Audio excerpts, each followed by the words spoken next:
राधे राधे दोस्तों, रोचक ज्ञान में आप सभी का स्वागत है। आज की कहानी है ईश्वर का इशारा समझें। एक समय की बात है, किसी गांव में एक साधु रहते थे। वे भगवान की भक्ति में लीन रहते थे और निरंतर एक बड़े पेड़ के नीचे बैठकर तपस्या करते रहते थे। उनका भगवान पर अटूट विश्वास था और गांव वाले भी उनका बहुत सम्मान करते थे। एक बार गांव में बहुत भीषण बाढ़ आ गई। चारों तरफ पानी ही पानी दिखाई देने लगा। सभी लोग अपनी जान बचाने के लिए ऊंचे स्थानों की तरफ जाने लगे। लोगों ने देखा कि साधु महाराज अभी भी पेड़ के नीचे बैठे भगवान का नाम जाप कर रहे हैं, तो उन्हें बाढ़ के बारे में जानकारी दी और ऊंची जगह पर चले जाने की सलाह दी।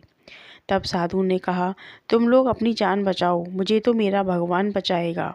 इस पर लोग वहाँ से चले गए। धीरे धीरे पानी का जल स्तर बढ़ता गया और पानी साधु महाराज की कमर तक पहुँच गया। इसी बीच वहाँ से राहत पहुँचाने वाली टीम की एक नाव गुजरी। टीम के सदस्यों ने कहा कि महाराज, नाव पर सवार हो जाइए, हम आपको सुरक्षित स्थान पर पहुंचा देंगे। तब भी साधु महाराज बोले, नहीं, मुझे तुम्हारी मदद की आवश्यकता नहीं है, मुझे तो मेरा भगवान बचाएगा। साधु का उत्तर सुनकर टीम भी आगे बढ़ गई। अगले दिन बाढ़ और भी प्रचंड हो गई। पानी से बचने के लिए साधु महाराज ने पेड़ पर चढ़ना उचित समझा और वहां बैठकर भगवान को याद करने लगे। इसी बीच उन्हें गड़गड़ाहट की आवाज़ सुनाई दी। एक हेलीकॉप्टर उनकी मदद के लिए आ पहुंचा। बचाव दल ने एक रस्सी लटकाई और साधु को उसे जोर से पकड़ने का आग्रह किया, पर साधु फिर बोले, मुझे तो मेरा भगवान बचाएगा। उनकी इस हट के आगे बचाव दल भी उन्हें लिए बगैर वहां से चला गया। कुछ ही देर में पेड़ बाढ़ की धारा में बह गया और साधु की मृत्यु हो गई।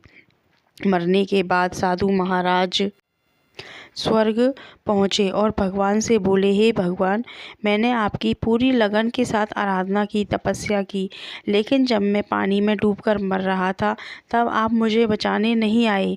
प्रभु, आपने मेरे साथ ऐसा क्यों किया?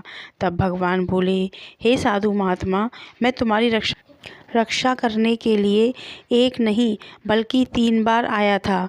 पहली बार ग्रामीणों के रूप में, दूसरी बार नाव वाले के रूप में और तीसरी बार हेलीकॉप्टर द्वारा बचाव दल के रूप में, लेकिन तुम मुझे पहचान ही नहीं पाए। यह सुनकर साधु महाराज को अपनी गलती का अंदाजा हो गया और उन्होंने भगवान से क्षमा मांगी। अतः हमें भगवान का इशारा समझना चाहिए। भगवान मदद करने के लिए कोई ना कोई माध्यम के रूप में आते हैं। धन्यवाद। जय श्री कृष्णा। रोचक ज्ञान चैनल को लाइक करें, सब्सक्राइब करें और शेयर करें।